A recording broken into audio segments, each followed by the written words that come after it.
inside the Borg and free from the hive mind, this is Rex Bear hosting Leak Project. The Leak Project was created to offer awareness and information not found in the mainstream news. With over 90% of the world's media controlled by only 6 enormous conglomerates, many people today are looking for more accurate information. The Leak Project offers a refreshing approach to the brain-drained media. Check back daily for new content as we thrive to bring you the cutting edge in news, current events, on-scene video footage, interviews, and most importantly, the truth. Ladies and gentlemen, we've got an awesome guest tonight, Freeman, host of FreemanTV.com, an excellent website. He's been on the forefront of conspiracy theories for almost 2 decades. Freeman also created the first documentary on HAARP, televised the first documentary on chemtrails, which I see all the time. He's been honored by the Mayan shamans and blessed by the king of Bonglong. I don't know if I said that properly, so I probably didn't. But while enlightening the world on the occult aspects of Hollywood technology, politics with his TV show, The Freeman Perspective, etc. This is going to be just a fantastic show. Really appreciate you coming on with us tonight, Freeman. How are you doing? Hey, I'm doing all right, and looking forward to this. Oh, this is fantastic. Certainly a blessing to have you on the show. As I told you earlier before we got started, I've been following your work now for several years. You've got a great YouTube channel, and when I watched Aliens from Hell, the presentation that you did a couple years ago with a lot of stuff that's happening now that you talked about previously, man, it sure is incredible. And talk about synchronicities. I recently watched a 3-part series on Sci-Fi Channel called Childhood's End, and it has this extraterrestrial race that basically comes down and enslaves the human race in a kind manner, I guess, kind of like bringing cattle to the slaughter in a peaceful way, not to where they know they're going to get killed. And then I watched that video, so just certainly some synchronicities. But if we could, for our listeners that maybe haven't heard your background, just give us a quick bio on who you are and what you do and how you do it.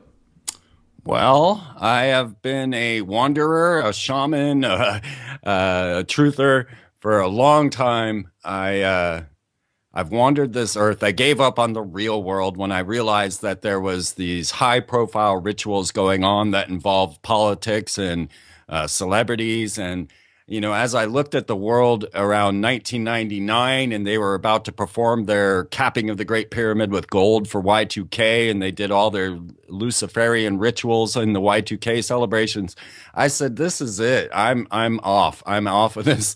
But you know, I've been doing this for a long time. My first interview actually was 1993, I think. And, you know, I've been everywhere, done everything that I can to get an insight on what's going on with the occult, with secret societies, mind control, and now the new high technologies. So I ended up on Austin Access, sitting in the same chair as Alex Jones, not at the same time, but his show was on Access right before mine. And this is pre-YouTube, pre-Google video, before anything. You had to be on television. And that television show, The Freeman Perspective, laid out pretty much everything I knew as far as I could, and then went even deeper than that. I've interviewed a number of magicians just to try and understand this realm, this world. I have an entire esoteric library that I dig deep and I find knowledge that people don't generally share because they don't read the data, right? Yeah. So most of what I tell you can't be found on the internet. I mean, until Freeman TV came along, this stuff wasn't known. And, you know, so many of the magicians that I've interviewed have actually died, almost all of them now. It's pretty crazy. But so I did the Freeman Perspective for a number of years for the television show. And then that broke down into when podcasting started. I started a podcast, and now I have the Free Zone, a live weekly show every Saturday. Well, pseudo live. But it airs every Saturday at 8 p.m. Eastern, and it's a great time. It's really an amazing time to be alive, to be able to tweak with all this technology. Yeah, and it seems like because everybody's connected around the world in some way, it's a lot easier to get access to information and pictures and on-scene footage, etc. So your website, as well as your YouTube channel, Freeman Fly, got some great videos on there. As I was talking earlier at the beginning of the show, when I had a chance to watch that first video, Aliens from Hell, it was just, you brought up a lot of connections on symbology and the number 666, the mark of the beast, Hollywood media, MTV, music, etc., Aleister Crowley. And I find it fascinating that you have had the opportunity to speak with many magicians. We had Lon Milo Duquette on here a while back, and Andrea Vitamus, and he is a practitioner, I would say, of the left-hand path. And certainly you know a lot about Aleister Crowley and how he has influenced the world today. So I was hoping you could talk to us a bit about what you call the satanification of America. Yeah, what a mind blower. It sure is. Because, if it was overt Satanism that I was seeing, then I don't know, I'd have an easier time handling it, thinking it was maybe show, it was programming, it was, training the children into a satanic belief system. But the thing of it is that the satanic symbols that I'm seeing are so covert that only one that studies deeply into the occult would even realize that these were satanic symbols. Now, one example of that would be the Monster Drink logo. Now, as I started to dig deep into the occult, and what really triggered me was to find out that my father was a high-level Freemason that was chasing flying saucers for the government. So, how cool is that? Yeah, right. And all my life, he never said a thing about it. I had to discover it for myself. And when I was in college, I learned about Freemasonry, and I was shocked that most of the world has no idea of their influence.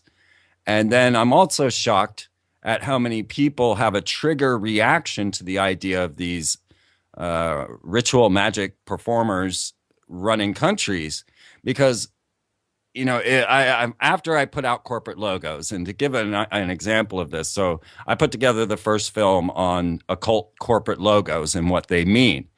And I could easily decipher every major corporate logo inside of a Masonic ritual. And so if you understand what the Masonic rituals are, what they do inside of the lodge when they raise themselves and go through these rituals, then you can correlate that with corporate logos. Now, that's something different. To me, those are signs of allegiance. I won't get into listing those right away, but these satanic symbols that I'm seeing, these are shockers, because like the Monster Drink logo is a Hebrew letter V, and the Hebrew letter V is 6. Their letters are numbers, and V is 6. So VVV on the Monster Drink logo, you can't tell, but that's what a Hebrew V basically looks like. So it was very clear to me. Now, what I find very intriguing is I put this information out to the world. I put it in many lectures going back about a decade. Before Monster Drink was even out, I was talking about this VVV symbolism in coordination with W being forced into office, and in connection to VW's logo. So when I saw the Monster Drink logo come out, it was immediately 666 to me, because I study Hebrew. Now, the reason is that once you start to study Freemasonry, you learn very quickly that Freemasonry is based on Kabbalah. And Kabbalah is an ancient Hebrew mysticism. And so everything that you transliterate from their signs and symbols has to also relate into Hebrew. But the one that really struck me, and this was one that we picked up that you're going to like more, as we started to study the Typhonian order of the Ordo Templi Orientis. Okay, so people have heard of Aleister Crowley, many. But he came in and joined a magical order known as the Golden Dawn. He revamped that order a bit, but did not stay with it. He moved on to the Ordo Templi Orientis, which is known as the Order of the Eastern Templar, and revamped all of that as well. And inside of this order is another order that's known as the Typhonian Order of the OTO.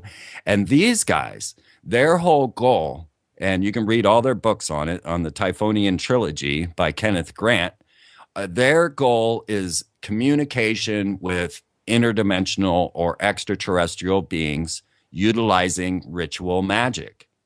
Now, what was really shocking, and I'll just make this point and then we can move on, is that they outline and define what the mark of the beast is. So now we have so many people out there that hold this Christian system, belief system, that also came from Crowley's family, actually, because he was with Plymouth Brethren. His family was a hard, fundamental Christian. The Plymouth Brethren were very strict, and it was them that came up with the concept of the rapture, and a lot of the things that started to gel in ideas like Left Behind actually come from the group that Crowley was raised in. But in a Christian paradigm, the mark of the beast, you can't buy or sell. Obviously, it's a microchip.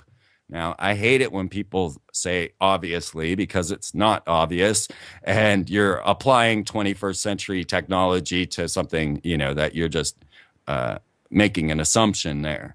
But the OTO, the Typhonian Order especially, but also inside the OTO, they have a very definitive symbol that is the mark of the beast.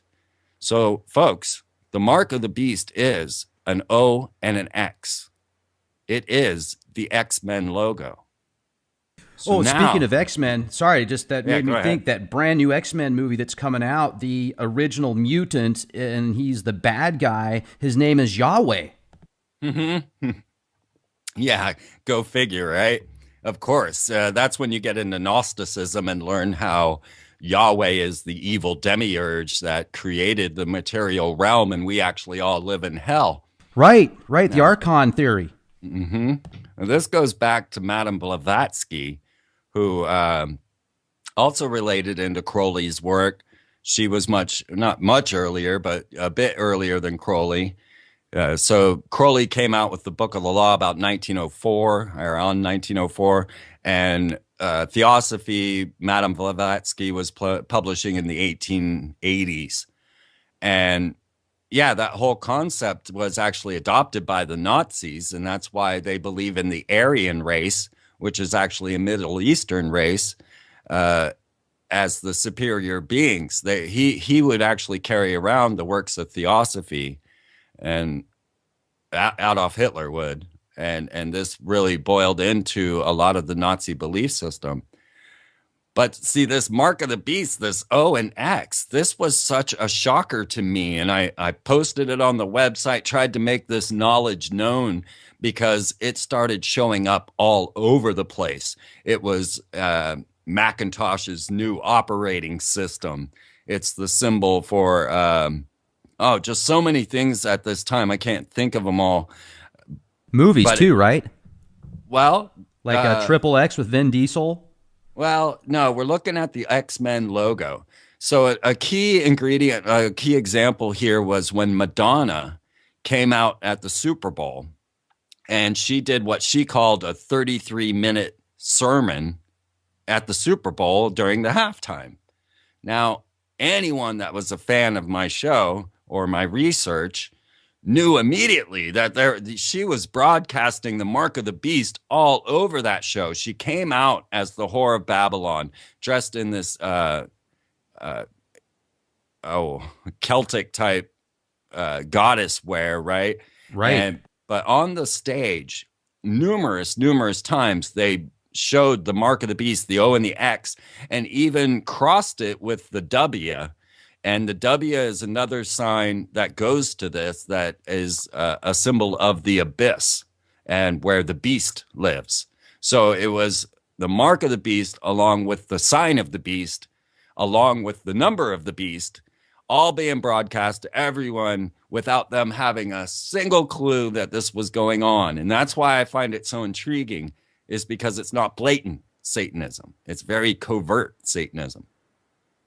Well, it's covert, and for those like yourself and myself and people that have had an opportunity to follow your work, etc., it's very obvious because these symbols that they push in front of the masses, go all the way back to the Egyptian times that you speak about in many of your lectures. So it seems as if there's this power that they obtain by putting it in movies and songs and etc. With the research that you've done, does it seem to be that they're almost as if it's like a ritual that does create some power for them that they can harness in some way? That has been my biggest question, and that is why I go straight to the source and ask Satanists and ask magicians, trying to get an understanding of why this is all going on like that. And yeah, absolutely, I do feel that this is much like the times of Greece, where the actors are portraying the gods and actually embodying the gods. Now, there's only really two factors to ritual magic, and that is invocation and evocation. So that is, you're either drawing an entity into your soul or you're projecting an entity into somebody else or a mass of people. Now, curiously enough, if you open any magical book, let's say Modern Magic or the ceremonies of the Golden Dawn, you Sure. open up any magic book and look at the triangle of manifestation, and that is a hand position that forms a triangle, and that is the signal to send an incarnated being into whatever is facing the triangle. So how many of these celebrities that people say, oh, look, they're doing the Illuminati eye? No, no, no, you're missing the point here. And that's one of the biggest problems with I've seen as my work has expanded to become quote unquote common knowledge, is that people don't study the actual magical practices. So they just, oh, it's Illuminati, which means nothing, But if you study the magic, then no, that is the triangle of manifestation they're holding in front of their eye. And that is meant to incarnate a being into your soul. That you can read that in any magic book you want. Right. Right. Now, you say you've read some different books and had an opportunity to interview many magicians or magi, I guess they call themselves. Have you talked to people that practice different forms of magic? Yeah, I think they all had their own different flavor. The last one to die was Paul Laffoley, and he was a Kabbalistic magician that designed time machines. He was kicked out of Harvard for conceptual deviance. And as you will see in the interview I had with him, he was also the Twin Tower architect that had the bin Ladens come and ask him where to place the demolition charges. Wow. Yeah. And you had the opportunity to speak with him. And did he design that with a thought in mind of it was eventually going to be taken out and create some type of magical ritual? Because a lot of people think that they were taken out to create some type of new age, kind of like what Aleister Crowley talked about, the Age of Horus. I did ask him that directly, and he denied that Yamasaki had any magical intentions. He said that the buildings were designed to represent the Rockefeller brothers, and this was why one building was 6 feet taller than the other. He swore up and down that Yamasaki was way too much of a straight arrow. But when you watch the completion of the One World Tower, then you see that it has a cube at the base and then a spiral going up out of that. And this cube plays into this over and over and over and over again. So I do believe there is magical intention in the creation of these buildings. Yeah, and I've heard you talk about that before, Freeman, different buildings like the Pentagon and other, I guess you could say, government-funded, federally funded buildings that harness some type of entity or energy and what some might call a demonic force. Could you tell us about that? Yeah, much like Ghostbusters or the Shakespeare episode of Doctor Who. The building's designed to actually channel these entities into it. which really made a big splash on Ghostbusters. But one that you can go and research for yourself, find out that this was truly the intention of building a building in New York. There's a building known as the Master Building, and this was built for a character known as Nicholas Roerich. Now, most people have not heard the name Nicholas Roerich, but he is worshipped by so many of the occultists, especially Manly P. Hall has statues of him everywhere.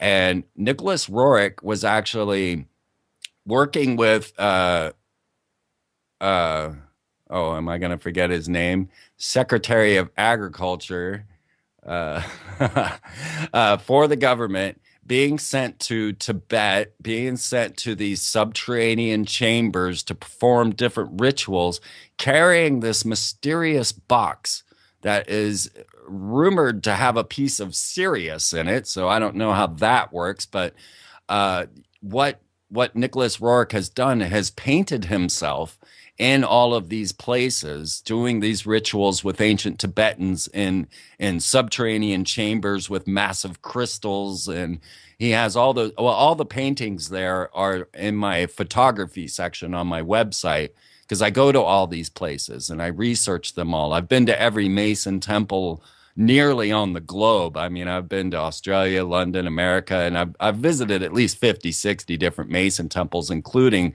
the Supreme Council of the 33rd and the original very first Masonic temple in London. I've investigated, photographed, and researched every one of these. But Nicholas Roerich, they built a building for him downtown called the Master Building. It's currently an apartment building now. And upstairs, the meditation chamber is designed in these focal points to bring these entities. And the building was built intentionally for that purpose. This is something that you can go research for yourself to know that this is on their minds. I wish I could remember the name of the president or Secretary of Agriculture that he was working with. It starts with a W, and I don't know why my brain's drawing a blank. Hey, no worries. Maybe HARP got to you, so they know this program's going on right now, so they're sending a signal from Alaska. It's interesting. A few years ago, I was going to Alaska, and I kind of made a joke about it over the phone that I was going to go check out HARP with a friend of mine. And we noticed some very weird stuff happening to my phone after that, to my friends that would call me up. It would get this weird clicking sound, and it would call, and somebody would pick up, but my phone wouldn't ring. Oh, yeah. Back in the 90s, we always messed around with Echelon. My friends used to call me and go, bomb, bomb, bomb, terrorist, terrorist, terrorist. We used to play games with this. I mean, we knew about Echelon, in the early 90s, maybe late 80s. The listening system that is set up in Australia that is NSA. Sure. And sure, yeah, you better believe that thing is tapping everything. I wonder how smart that thing has become. Well, it might even have some artificial intelligence connected to obviously all those supercomputers that they have that just must be mind-boggling. But, you talk about, in one of your lectures, you talked about Lamb, the entity that Aleister Crowley had spoken with and summoned or invoked, or I guess you could say invoked. And there's the Thule Society, the writer of Star Trek that was a part of Thule Society claims to have gotten some of that information from those seances that the Nazis did. And I was wondering if you could tell us about that and some of the connections and the information that you have. Gene Roddenberry, the creator of Star Trek, actually was good friends with L. Ron Hubbard. Now, if you don't know this, L. Ron Hubbard founded Scientology, science fiction writer who then started a religion. Of course, Roddenberry was very jealous of this and wanted to start a religion himself, but never really had the knack like Hubbard did. Now, L. Ron Hubbard and Jack Parsons of Jet Propulsion's Laboratories, which founded modern rocketry with the help of the Nazi scientists, such as Werner von Braun, they formed what became NASA. So NASA and Jet Propulsion's Laboratories were founded by these, well, I use the term Satanist because they tend to use that term themselves. But they are absolutely performing ritual magic to the secret or hidden god, Pan. And this is, of course, where you kind of get that goat-headed devil sort of situation with Baphomet, the idea of Pan. If you read Crowley and the Hidden God, same Typhonian trilogy, you'll learn of Pan and how this is the hidden god. So Jack Parsons, when he would launch rockets or nukes, they would do rituals to Pan during these launches. So Roddenberry was also a good friend of in this situation, and also a somewhat practicing magician. It really takes serious dedication to be a magician. This is not a flight of fancy sort of situation. You got to learn a lot. So Roddenberry, he's kind of a goof, but so he did sit in on channelings with some of the larger corporate families of America and maybe even the world. I know the Astors were involved, and some other lead families, and would meet in like a barn and channel these entities that they called the Nine, and they would get these messages from them. Now, the channeler that they used was the Israeli psychic known as Uri Geller. And Uri gets so interesting. Now, if you remember Uri Geller, he was the one that would bend the keys with his mind. And he was all over television. Well, he was the channel that they were using for this, and he eventually quit.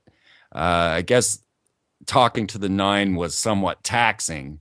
And he eventually said that the Nine were not actually the 9 Egyptian gods known as the Ennead of ancient Egypt, but were actually a AI technology orbiting the planet known as Spectre, which, really shocks me. When the new HP computers came out, they were known as Omen, Envy, and Spectre. And of course, then also the new Bond, always spelt the same way with the RE instead of ER. Now, Omen, Envy, and Spectre, that's what you're going to name your new computers? I mean, come on, guys. We got bitten apples on there. We've got satanic symbols galore on these computers. And now Uri Geller is telling us that the channel that they were making contact with was actually an AI technology orbiting the planet. Now, Uri Geller, if I could just go on a minute longer, then branches off and starts seeking immortality. And he joins up with the mighty forces of Michael Jackson.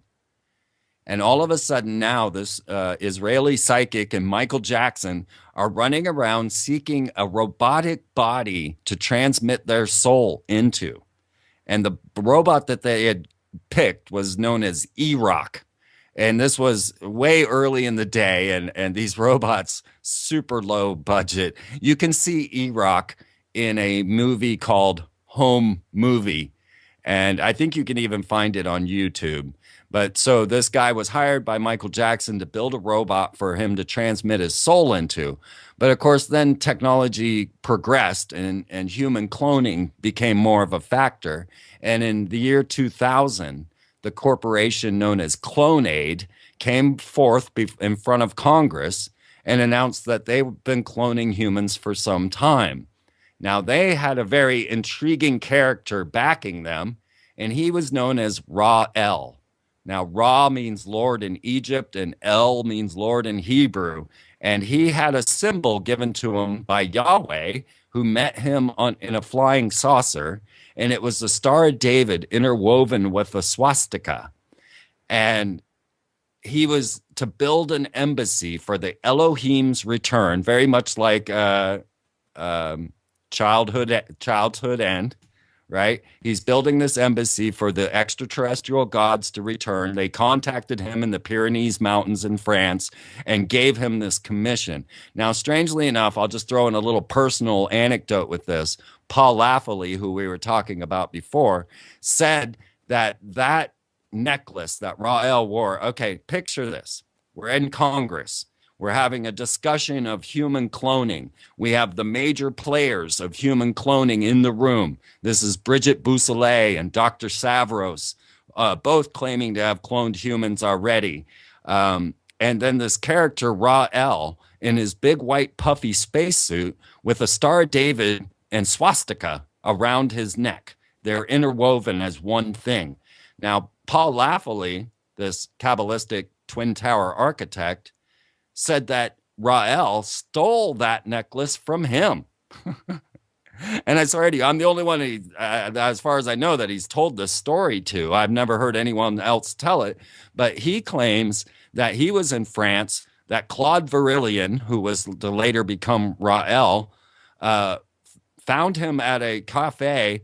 And actually, Paul had been given this necklace from his gardener, who had received it from an extraterrestrial contact on Mount Vesuvius.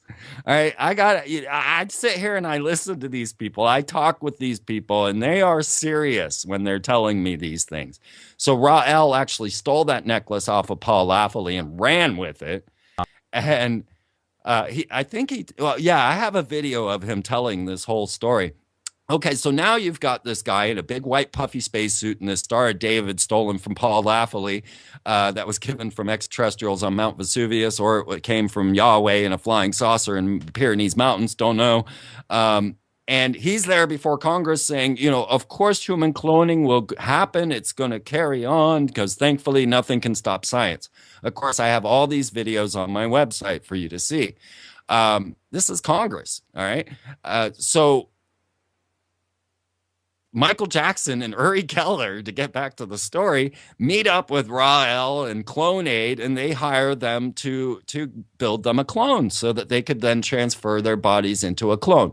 You don't believe me? Go to Clonaid's website right now, and you will see them boasting about the fact that they have Michael Jackson's DNA and they plan on cloning him. If you think that's absurd, then research the dentist that bought John Lennon's tooth and is planning on cloning him.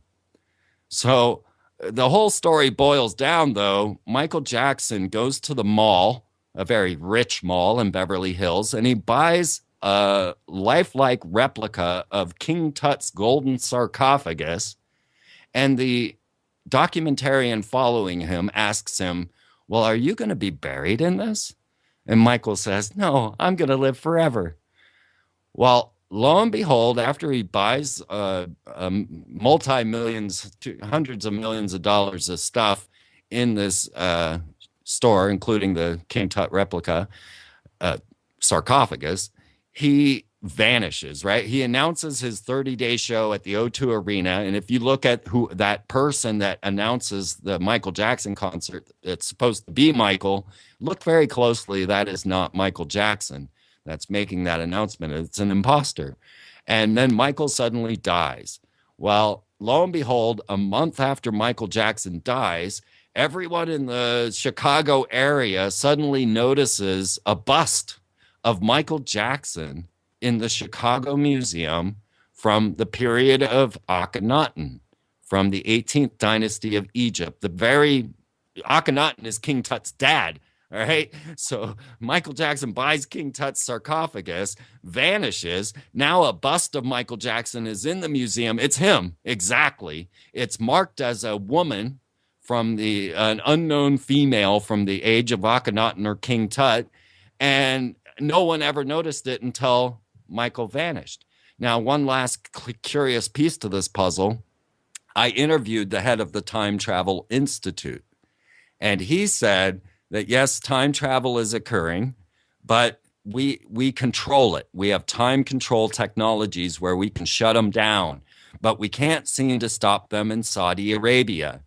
Now, the mystery is that when Michael Jackson, quote unquote, died, he was deeply in debt to a Saudi Arabian prince, and no one could figure out why.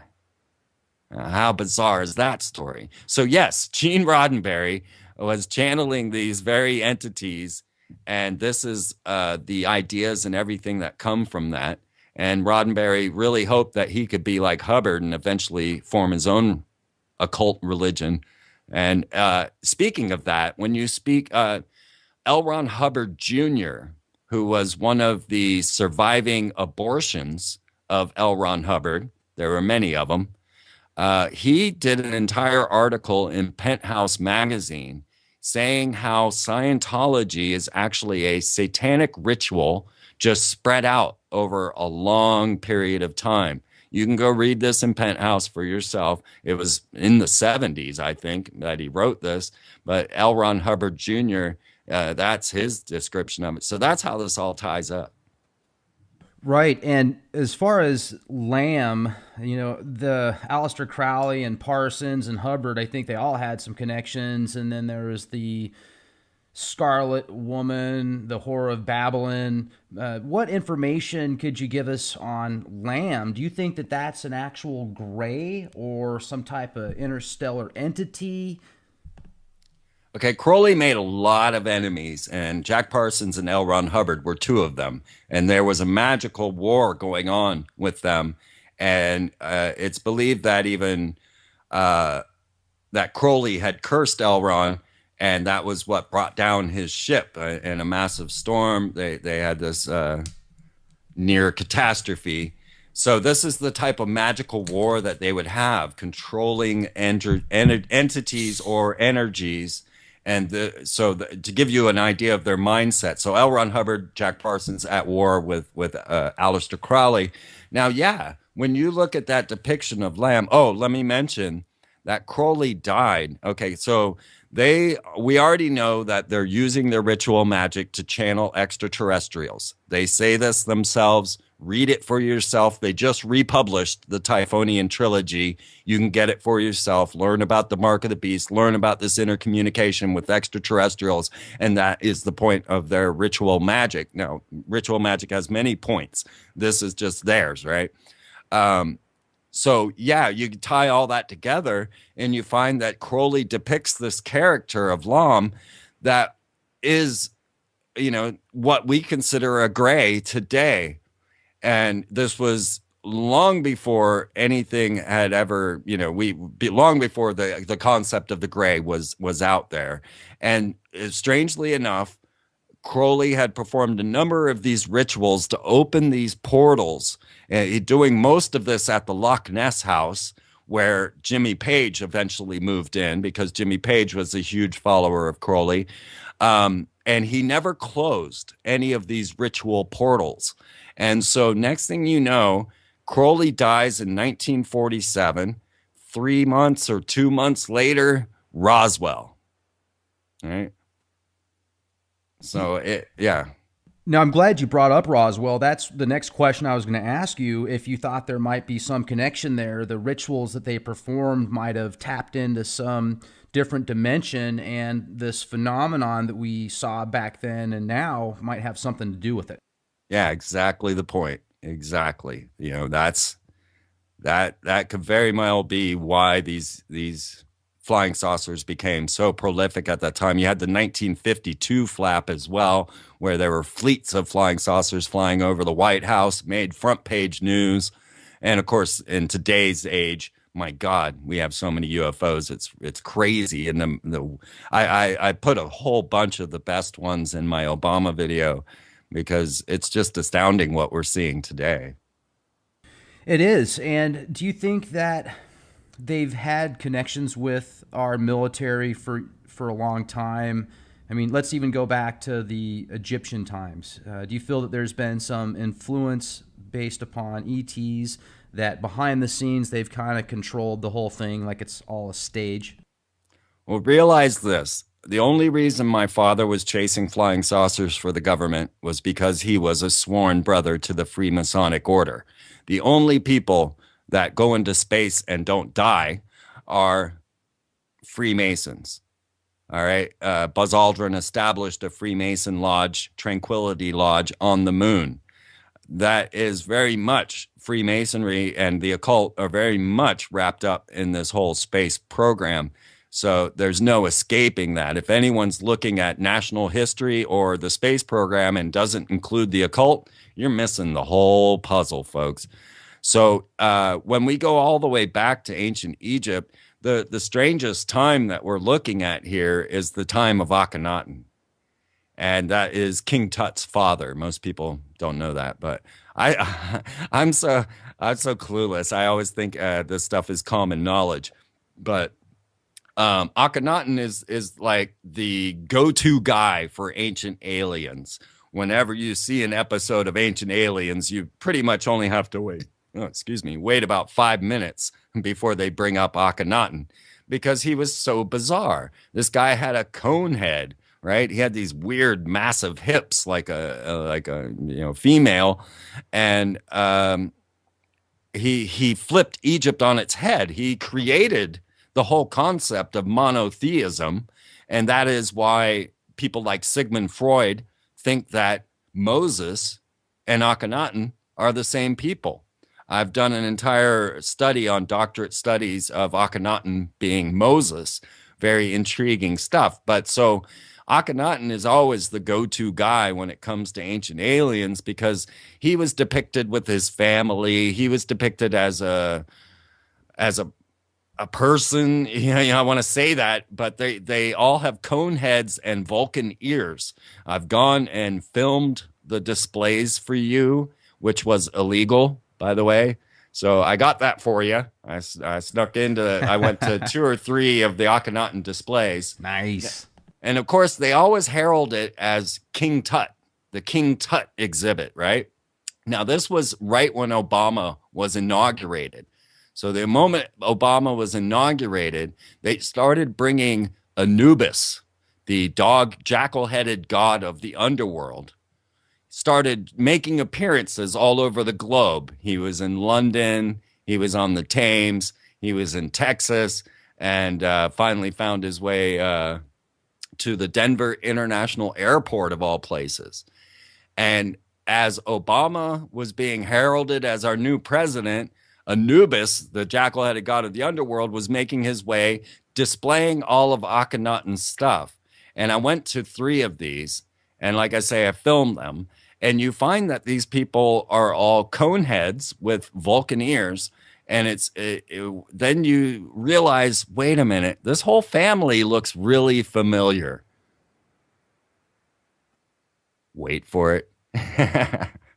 Well, so when you say really familiar, I saw one of your videos where you were showing a picture of President Obama and then a picture of a pharaoh, and then you kind of had a split face, and it looked pretty identical. Yeah, I mean, the Akhenaten Obama comparison is pretty astounding, and it was the first one that I came to. All right, folks, let me just say this. 1985. Everything I tell you, you can go research for yourself. 1985, New York Times, Nature magazine, major peer-reviewed scientific journal announces we have cloned a mummy from Akhenaten's time period. All right. Now, that does not mean they brought a mummy to life, that they brought a person back. But what this meant was that there was a cell in the mummy wrappings, in the mummy itself, excuse me, capable of somatic cell transfer. Okay, so they thought it was a huge deal that they were able to clone Dolly from an adult stem cell. This had never been done. That's why Dolly was such a big deal. She was not the first clone. They were cloning cattle already. But Dolly was a special significance because it was an adult stem cell, and no one thought that there would be enough or proper DNA in an adult stem cell in order to clone it. So actually, Ian Wilmot, who cloned Dolly, did not expect any attention for what he was doing. And when he found himself on the cover of Time magazine, he was flabbergasted. They didn't even keep data of the original sheep that they had cloned from because they didn't care. Like, there was no money in cloning. He was actually trying to clone a sheep that would produce pharmaceuticals out of its milk. All right. So when we look at 1985 and they cloned this cell from a mummy, this was another big shocker because it's 2,500 years old. It should not be able to have a sufficient DNA to clone. And so this threw out a huge mystery of how mummification saves a cell viable for cloning. No one can answer this question yet, right? We can't even clone. They cloned Stalin. We can't mummify.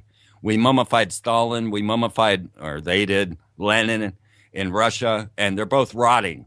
There's something about Egyptian cloning or mummification that we don't understand. But what it does is saves a viable cell over thousands of years.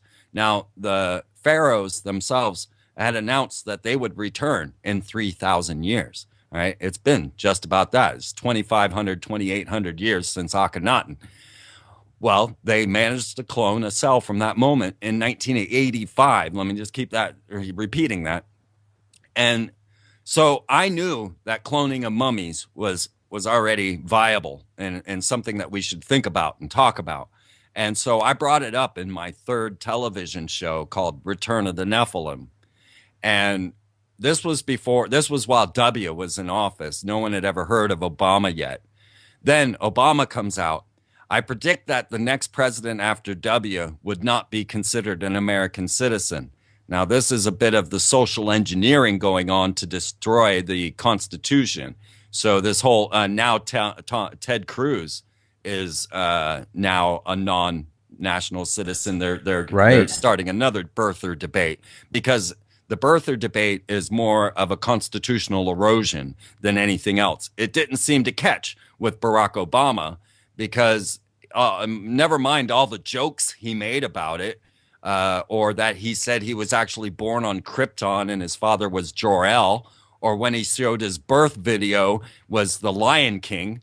Never mind all the jokes that he made about it, or the fact that they have a sign in Kenya saying birthplace of Barack Obama. That was all social engineering. It's not really part of the puzzle. But when I saw Obama's face and I saw Akhenaten's face, and other people saw this as well. William Henry was another one who noticed. And I put these two faces together. I took Barack Obama's Time magazine photo and the normal depiction of Akhenaten, and I put the two faces together. I did not squish them. I did not manipulate them. I simply cut them in half and put them side by side, and boom, it is the exact face. All right. So now, as a different prediction, I had said, well, the next fear that they have coming, according to Werner von Braun, the Nazi scientist that came working with Disney and Jack Parsons, the Nazi scientist who brought modern rocketry to America, according to Werner von Braun, the stages would go the Red Scare, terrorism, asteroids, and then aliens. And so we had already been through the Red Scare and the terrorism, so I had said, okay, next thing is asteroids. So I took that depiction of Barack Obama as Akhenaten, which I lovingly call Barakhenaten, and I put an asteroid hurtling towards his head to preempt the next global fear pandemic that they were going to share. And lo and behold, if it wasn't a week later that they announced, oh my God, there's an asteroid heading towards planet Earth going to destroy all life in 2029. And this asteroid is known as Apophis. Now, this shook me to the core because I already had the artwork out there. I already had all the information out there about why it was going to be an asteroid threat. And then it came, and Apophis, the name of the asteroid, is the Satan of Akhenaten's monotheistic religion. All of a sudden, Obama's fighting his ancient nemesis. And I'm flabbergasted, okay? But then it gets even weirder. Somebody says to me, well, have you seen Akhenaten's mother? I'm like, damn, no, I never really thought of looking into his mother, right? Well, it turns out she's a great mystery. She'd been a pharaoh since she was 4 years old. She came out of nowhere. She was obviously a Nubian or a black pharaoh. And she basically ran the kingdom, even though she had her husband, Amenhotep, with her. Now, there are two massive depictions of Queen T, Akhenaten's mother, Queen T, and her husband, Amenhotep the third. And they're called the Colossi of Memnon, or sometimes known as the singing colossi, because they hum when the wind blows. They make noise. They make tones. So these are massive. And when you see them, they have people standing at their kneecaps. And, you know, they were depicted like this. So this was Akhenaten's mother. And one look at her, and I'm like, oh, my God, this is Michelle. This is Michelle Obama, without a doubt.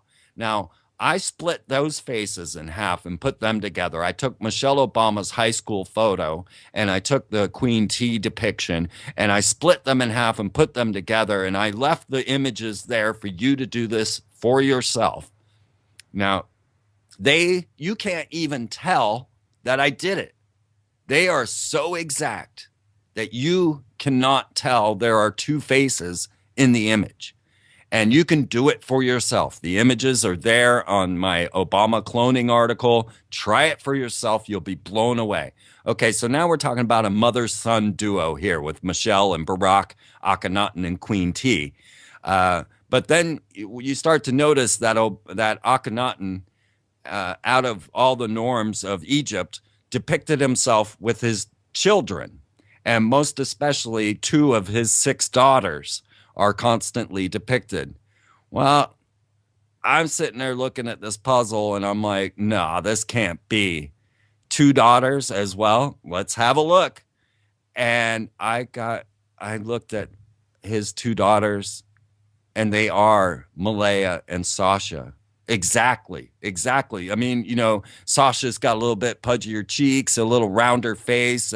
Malaya's a little more gaunt. They are an exact match. So now we're talking 4 families or 4 people from a single family that are identical. This is statistically impossible. This is no case of reincarnation. This is no happenstance. The only plausible solution to this puzzle is cloning. And it's a mind blower. Okay, I released Obama cloning in the coming space war to time with the moment that Barack Obama released the restrictions on federal funding to stem cell research. Now, that sounds like this crazy, obtuse science that's going to give us, make people walk again with spinal injuries and whatnot. But it is actually code for human cloning, stem cell research. This is human cloning.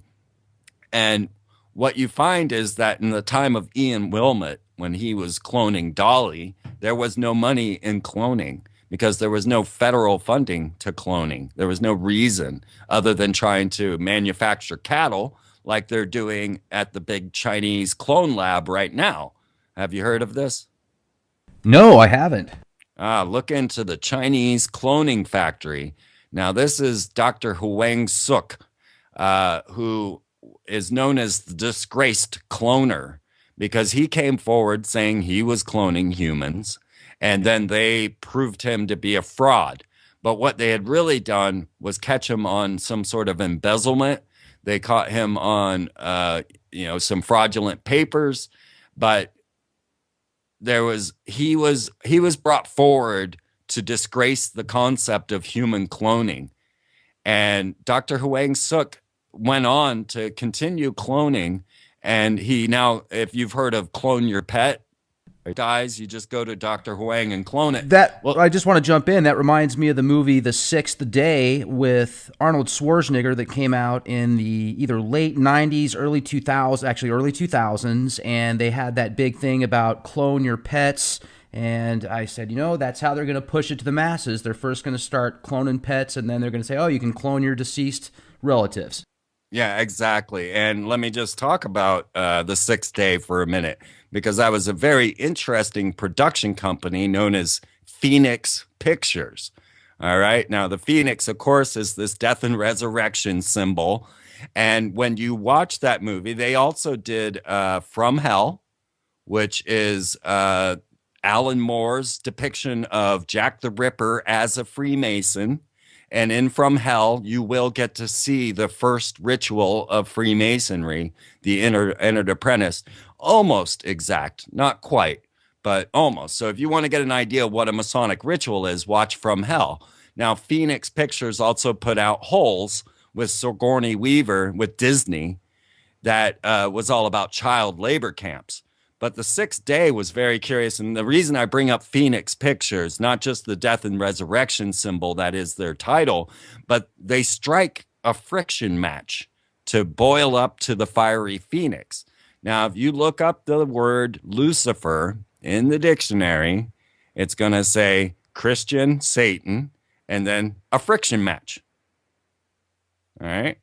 So all of this is Luciferian. Every bit of this is Luciferian. And that's what most of the signs and symbols that we see, we call satanic. Now, I make a very strong distinction between Satan and Lucifer. Too big of a topic for this show, but I have covered this numerous times in some different ways just to understand the difference between what the Luciferians considered Lucifer, which is reason and man's power over manipulation of nature, and the idea of Satan, which is more of a stumbling block sent to you by God to cause you to go in a different direction. Very different concepts, Luciferians and Satanism. I guess if you go read the 11 commandments on the Church of Satan's website, it seems like it's more of a humanism versus actually believing in a deity. Absolutely. Satanists don't believe in a Satan. Yeah, it's a whole different puzzle. It's might is right and very animalistic ideas of the world. So, Satanists don't believe in Satan. That's a different, that's why you got to study each group, where they come from, how the Church of Satan was formed, who these people were, what their real goals were. This is the type of stuff that I look into. The sixth day, as you're saying, showed all of this stuff through a Luciferian symbolism. And at that time, Arnold Schwarzenegger, who was the star of the sixth day and was cloned, was battling George H.W. Bush over this stem cell debate. Arnold wanted stem cell funding. He wanted federal funding for stem cell research.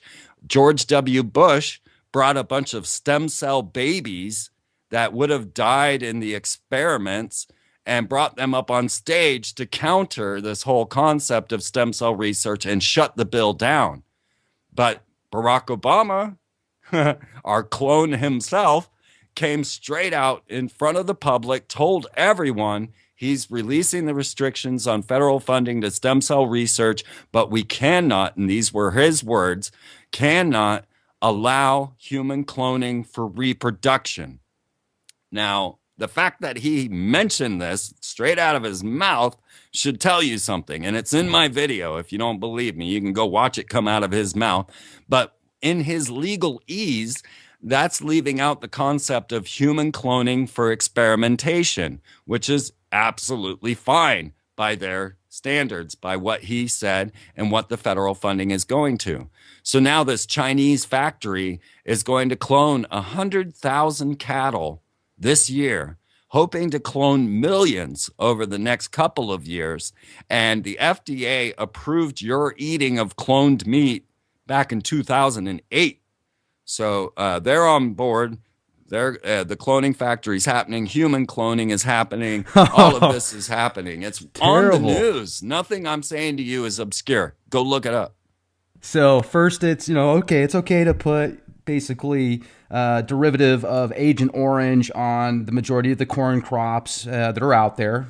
That same stuff that was made in Vietnam to wipe out a lot of the poor people out there is now basically a derivative of that is used as one of the main weed killers out there by the same company. It's pretty fascinating. So yeah, now it's going to be cloned meat. And it makes me wonder, Freeman, do you think that they've already been doing that secretly? Do you think that maybe McDonald's or Burger King has some special laboratory where they're making this cloned meat? I mean, heck, they've already came out saying that many of the samples in fast food restaurants, the meats have human DNA. Yeah, like I was saying, it's not going to be, this is already 6 years. No, 8 years that this has been going on, folks. This isn't in the future. It's already happening. So yeah, absolutely. Roy Kroc, who founded McDonald's, also a Freemason. And their golden arches are a sign of Freemasonry because they were most known for gold and arches when they were known as the Knights Templar. So, yeah, absolutely. You're already eating cloned meat. The FDA agreed to that 8 years ago. It's and the clone labs are on their way. The Chinese clone lab with the the corporation that's working with Dr. Huang Suk on the clone lab for cattle is known as Boya Life.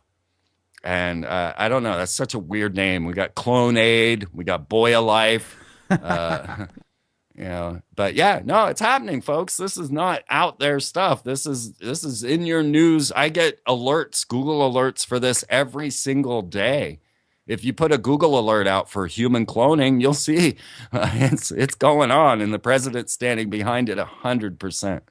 Well, let me share a clone story. Please. Now, this is another one you can see for yourself. A man, okay, there was an Australian group that came over to America to film a TV show called Random America. And they just went around and met interesting people. And in this show, they go to meet a fellow who cloned his Brahma bull. All right. So we're talking about a 2,000-pound bull that was the family pet.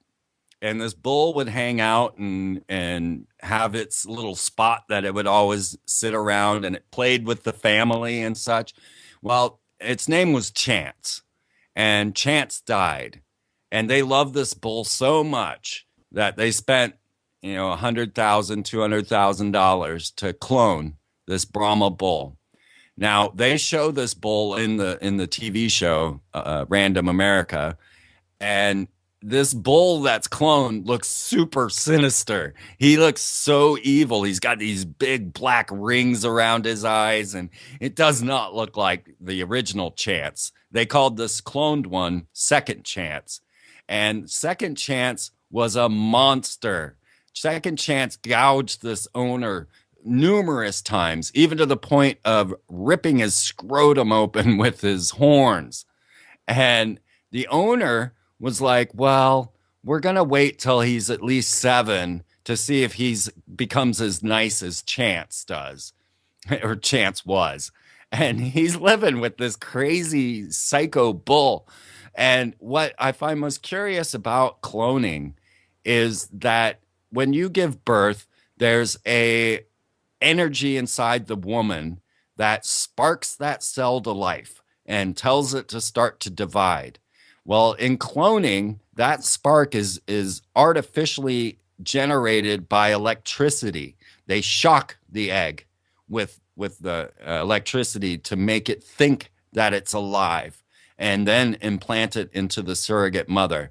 Now, Michael Jackson, back to him, who was into all of this stuff, nobody even knows who the parents of his youngest baby, Blanket, I don't know his real name, they just call him Blanket, no one knows who the parents are, because the mother that gave birth wasn't the mother of the egg, or the, you know, and his other 2 children, Paris and I forgot the other one's name. They also had surrogate mothers. I mean, they're white. They have blonde hair and blue eyes, folks. These are Michael Jackson's children, right? So he was into all of this, designer babies, right there, and already happening.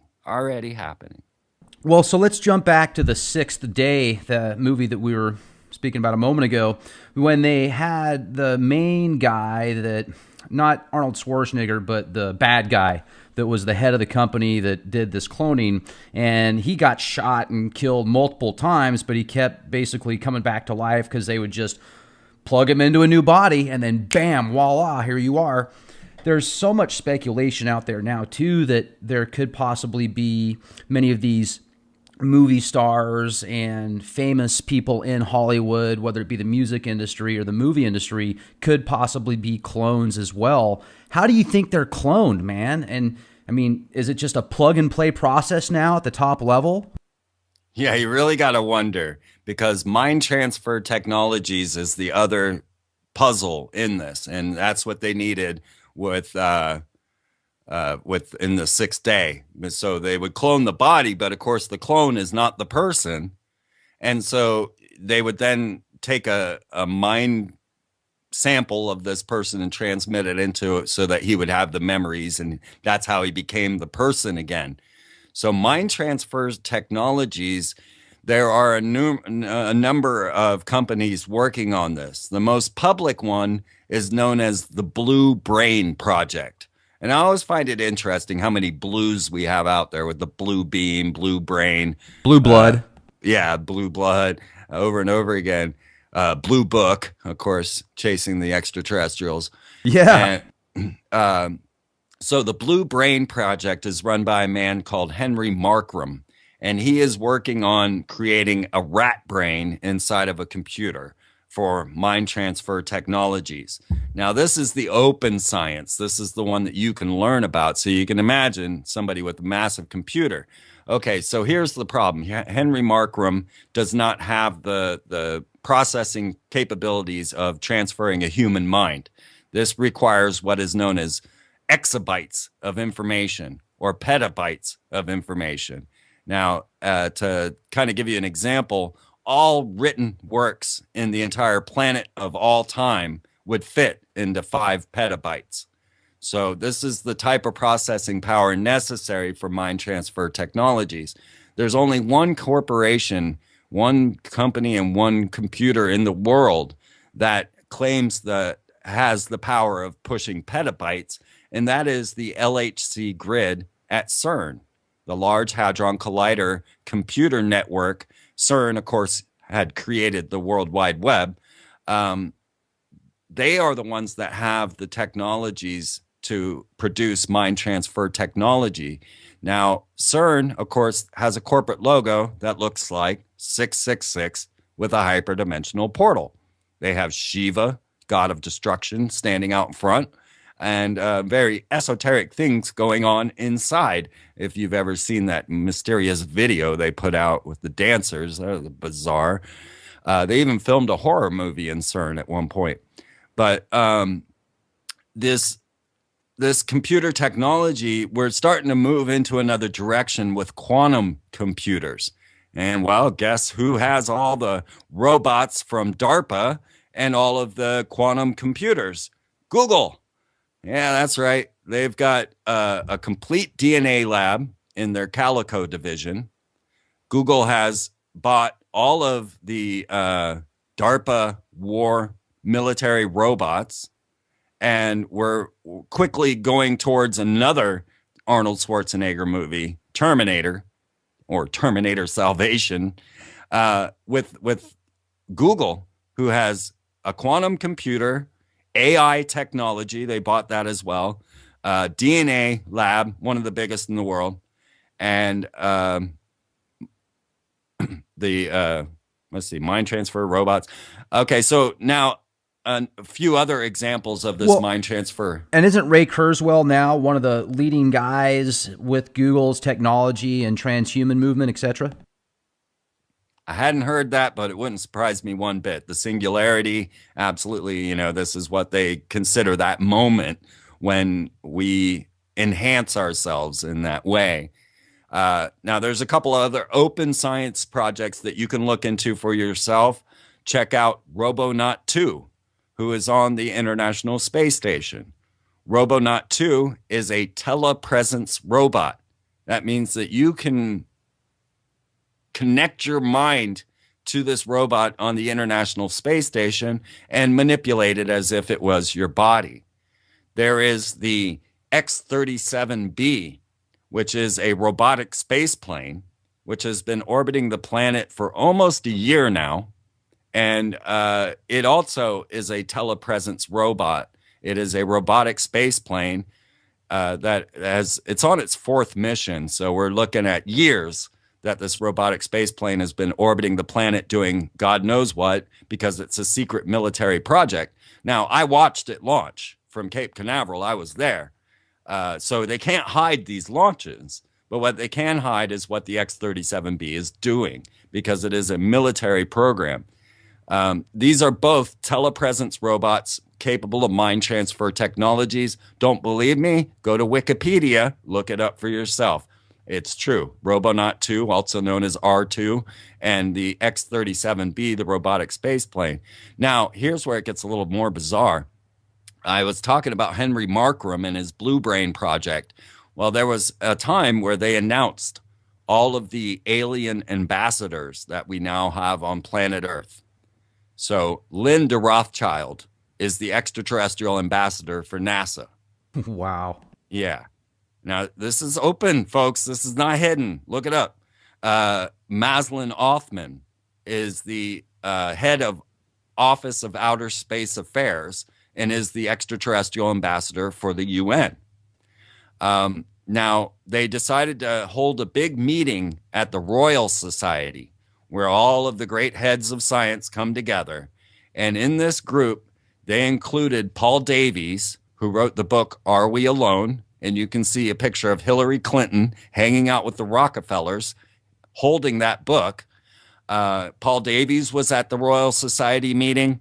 Maslin Hoffman, Linda Rothschild, all of the extraterrestrial sciences were there.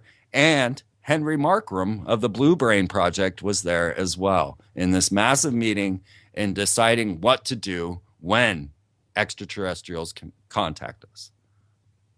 Well, and a lot of people think that the Rothschilds and some of these really elite aristocratic bloodlines that have been in positions of power for hundreds, if not thousands, or even longer of years could possibly be from extraterrestrial origins, like the Nephilim that's talked about in the Bible. What are your thoughts on those connections? Yeah, it definitely it fits the bill. These people don't die, you know. It wouldn't surprise me one bit if they were blood drinkers. And yeah, we have to deal with this concept of the Nephilim. If we're going to accept any biblical study, then you have to accept that the Nephilim were there in the days of old and they are there now. That's what the Bible says. So if you're going to accept any of that, you got to accept that. And these were giants, according to most accounts. But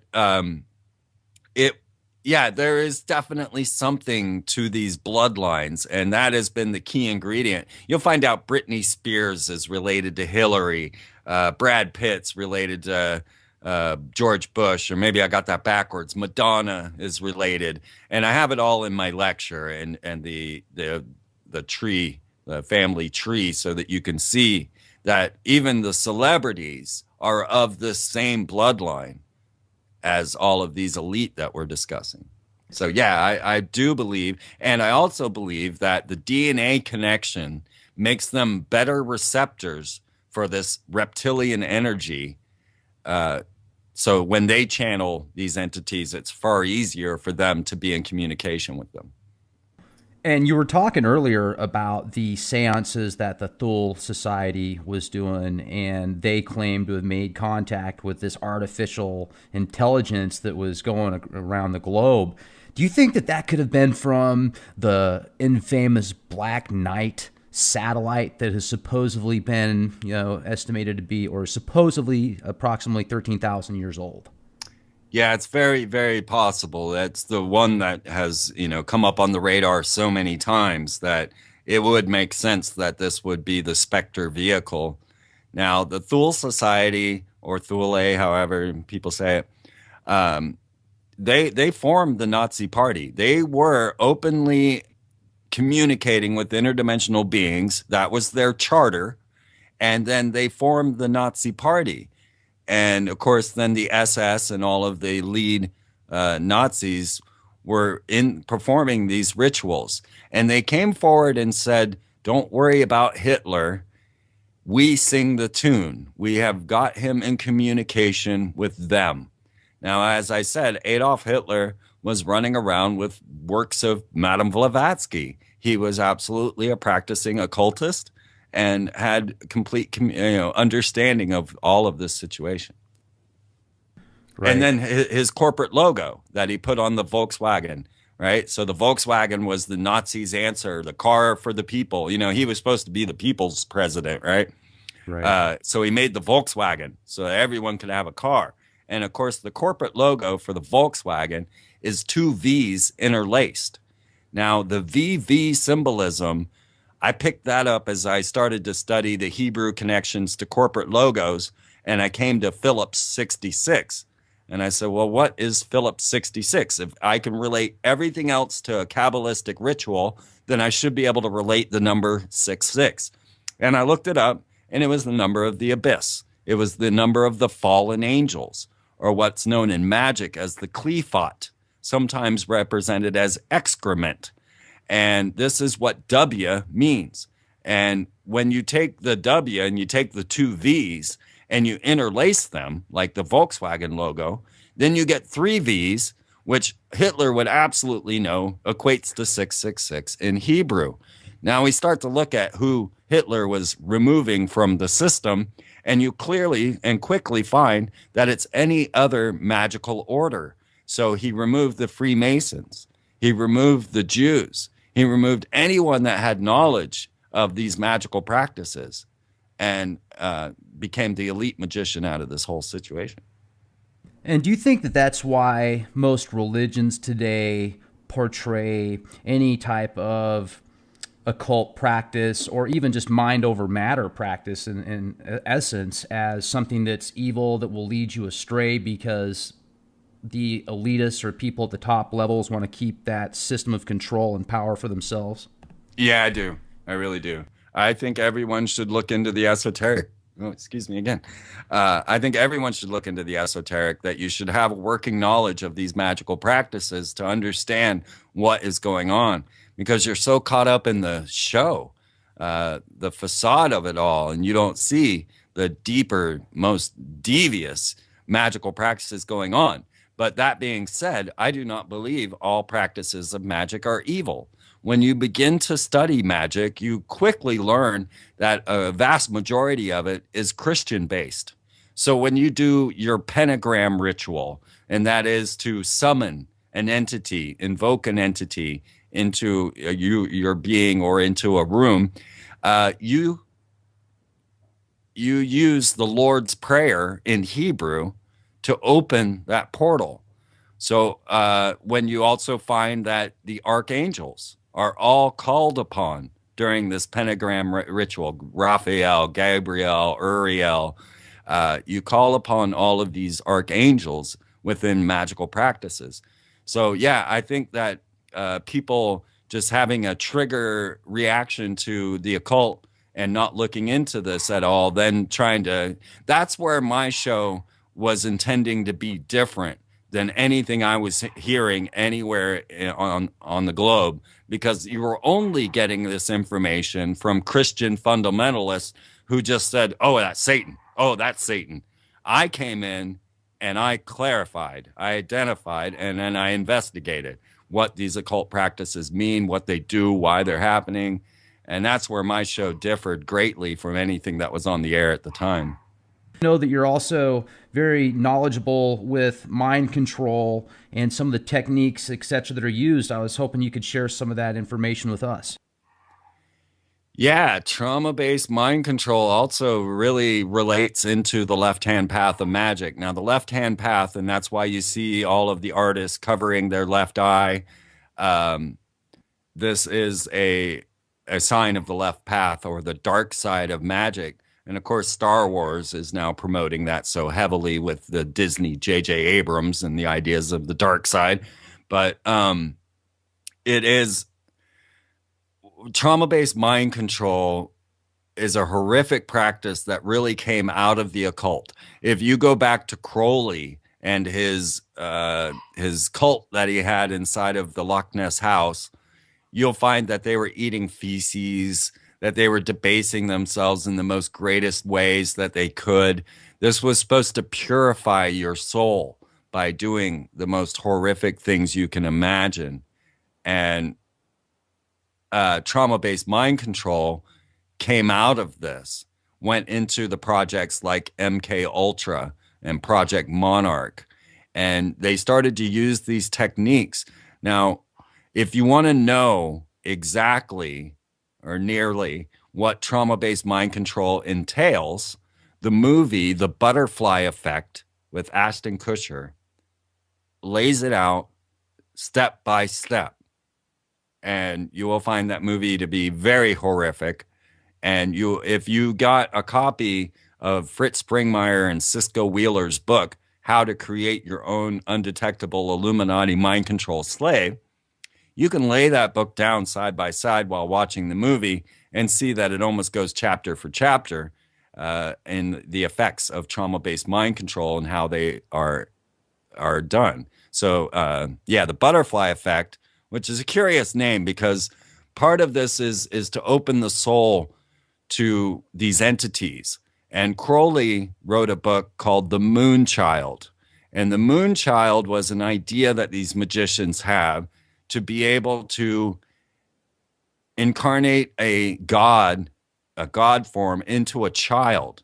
Now, Jack Parsons and L. Ron Hubbard, they worked on this heavily while exploding nuclear devices. All right, they were actually putting babies in. I mean, this isn't confirmed, but this is the story.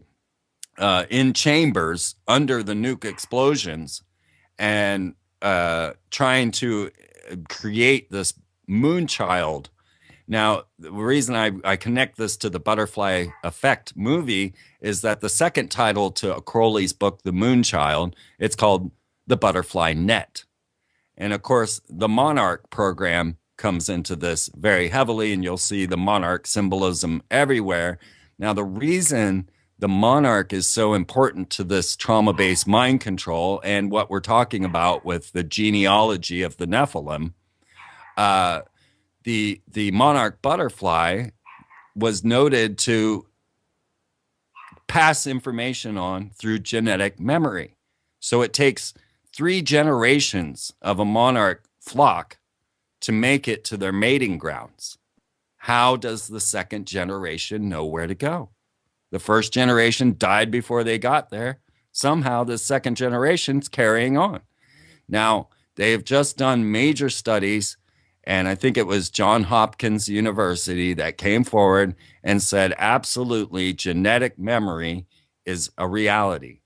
So that means we have memory going back in our DNA millennia, and that some people can retain this knowledge. And especially within trauma-based mind control, when the brain is broken into fractures and you have all these subcompartments, then you start to get more into these magical practices. And Brittany is a classic example of what a monarch might appear like, with all her different personalities. And then even Steven Spielberg made this a popular notion by putting out the TV show, The United States of Tara, where they basically asked you, wouldn't you like to have a bunch of multiple personalities so that you can have one deal with this problem and another deal with that problem? Which altar would you choose? So they have popularized this thing, and Project Monarch is openly mentioned in Disney's Marvel, The Avengers.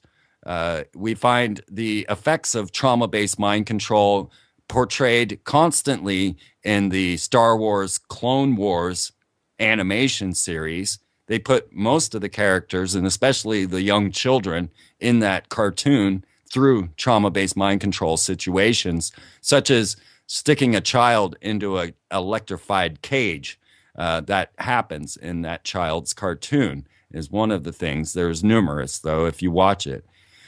So it has become so popularized now that it's just a common social norm. And we are all now victims of this trauma-based mind control through the Hollywood screen. You know, and I found it fascinating. I read an article a couple years ago, and it talked about how if somebody was watching a particular event, the part of the brain that got activated in that individual was the same part of the people that were actually involved in the process. So if you saw somebody get hit by a car, the guy that got hit by the car, the people hitting that guy in the car, you're experiencing the same thing they are in essence on a physiological level.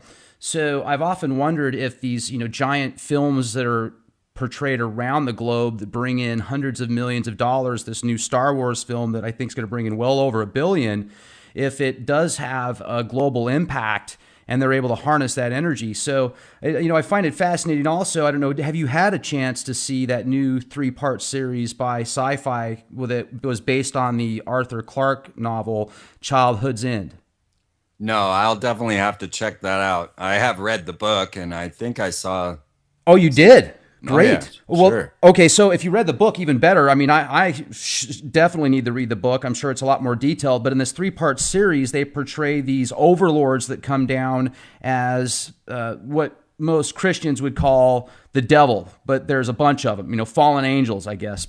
And the whole thing is so Luciferian because, and this is going to be a spoiler alert for those that haven't seen the series, so you may want to watch it first or whatever if you don't know what happens, but all the children at the end go up into this spaceship that gets taken off into a hell-like planet, and these overlords look like a bunch of Satans or a bunch of devils walking around, but they have compassion for the people as they take them over. But the one thing that I find very peculiar is the all-seeing eye that is in the movie, and how the ultimate God at the very end that a human is able to talk to says, well, no, you're not going to be a part of the life form. You're going to disappear. The only thing that you're going to be remembered by is memories, but your children and this new age is all going to be a part of the life essence. So I found that as very Luciferian if you looked at it from that standpoint. Would you agree with that? Yeah, absolutely. And yeah, the whole shocker that, where we got our depiction of the devil was actually extraterrestrials. Well, we find now that the UN, who also, as I said, has an extraterrestrial ambassador, has a room for channeling entities with a cube in it. They are now working on agents of change. And you can go look that up too. The agents of change. They no longer care about what adults think. It doesn't matter. It's the children they're after. And Walt Disney Studios, these are the worst perpetrators of social engineering on the planet. Who do you think brought you Monsanto? Walt Disney Co. All right. If you look into Walt Disney Co. and we have 3 books on this now. It's called Weird Stuff. And you definitely want to get copies of Weird Stuff. You can get it at freemantv.com on the shop page, or just do a Google search for Weird Stuff. We outline all of this. We database and tell you the whole story of Walt Disney, and then also of Walt Disney Co. Now, you realize Walt Disney Company and Walt Disney Studios, they own Miramax, ESPN, CNN, Marvel, Star Wars.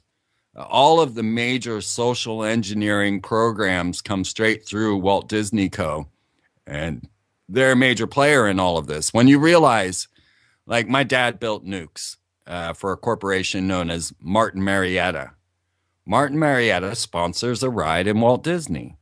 All of the rides in Walt Disney are sponsored by Military Industrial Complex. All of the money that goes into Walt Disney comes out and goes straight into military secret projects. They have engineered what we think of as the future. So you go on Space Mountain and you get traumatized on the roller coaster. You may enjoy it, but it's still trauma.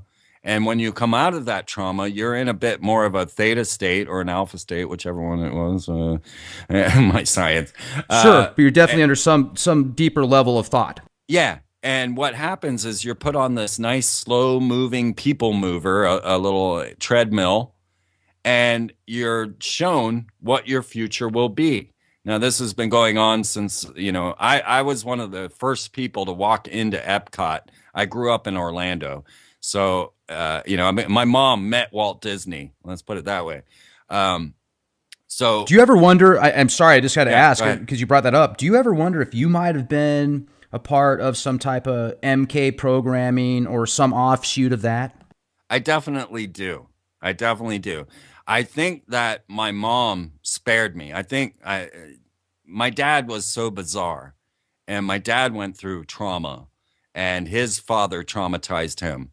But I think my mother broke the chain.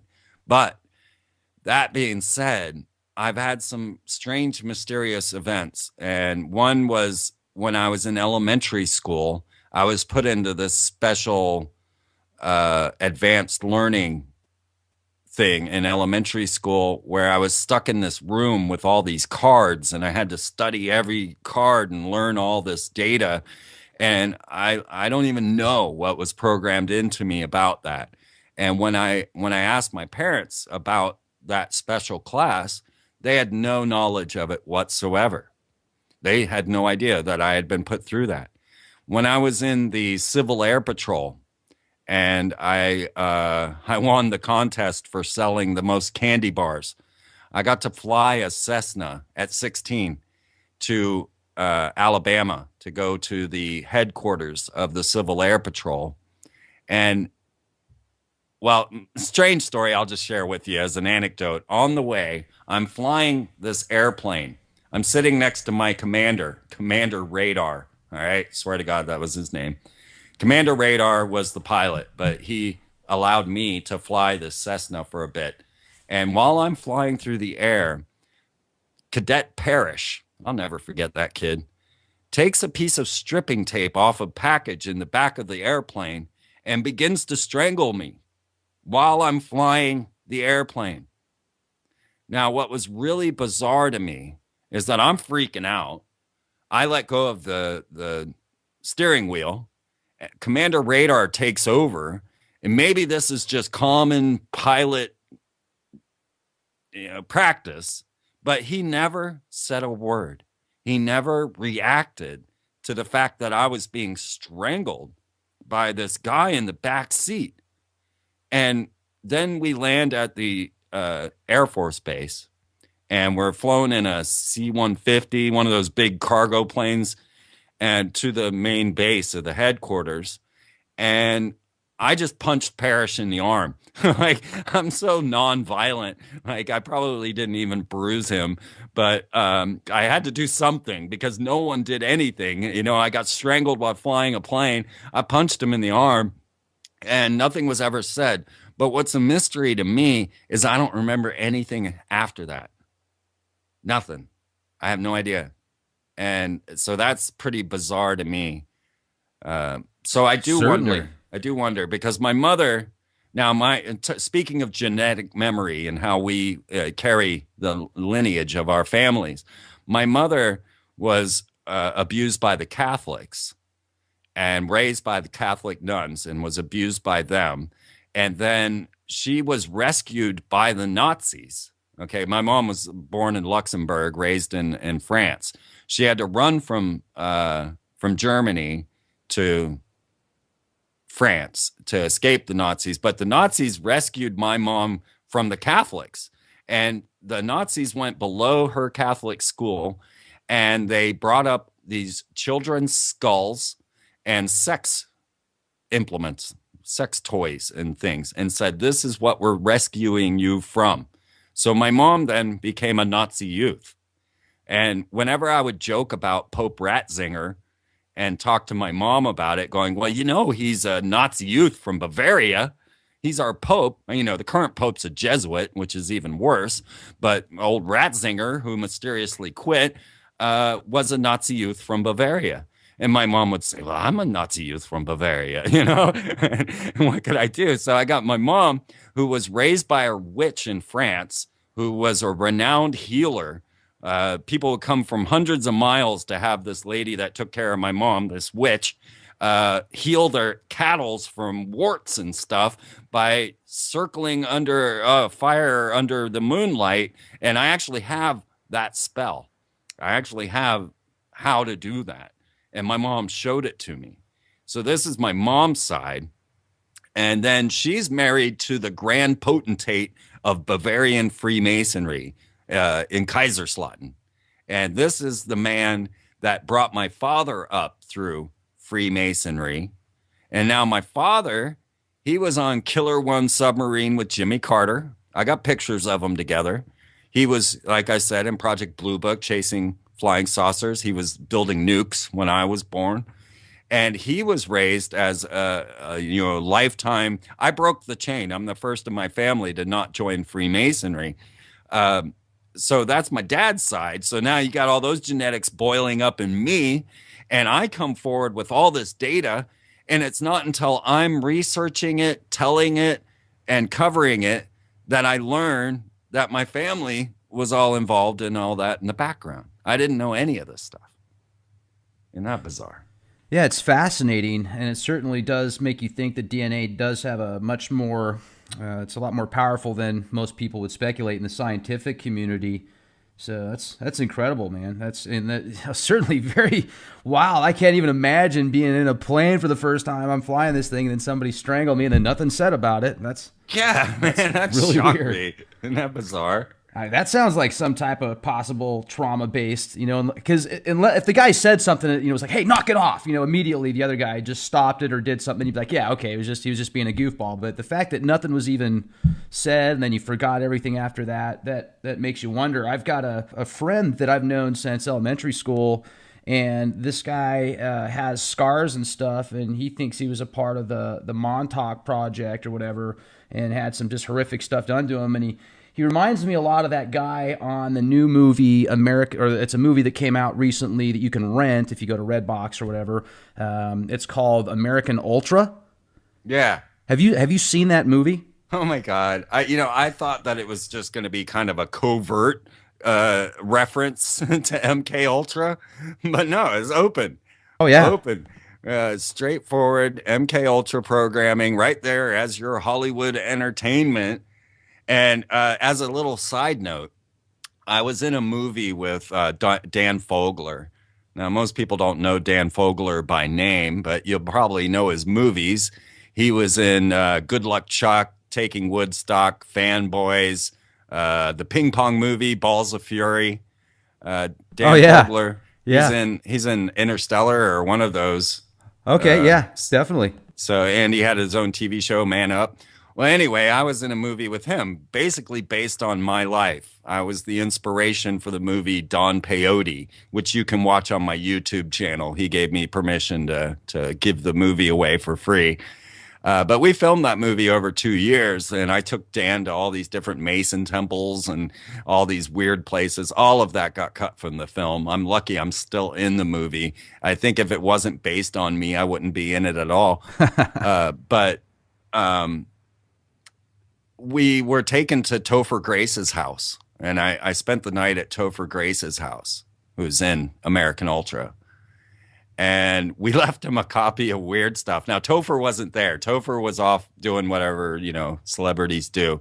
There was a script for True Blood there. I was so tempted to read it because it was like confidential, but I didn't. I didn't have time. Dan Fogler was doing too many bong rips in Topher's kitchen. But we left Topher a copy of Weird Stuff, which does outline all of this celebrity mind control over and over again. And we have 3 copies now, three different versions of Weird Stuff, 1, 2, and 2.5.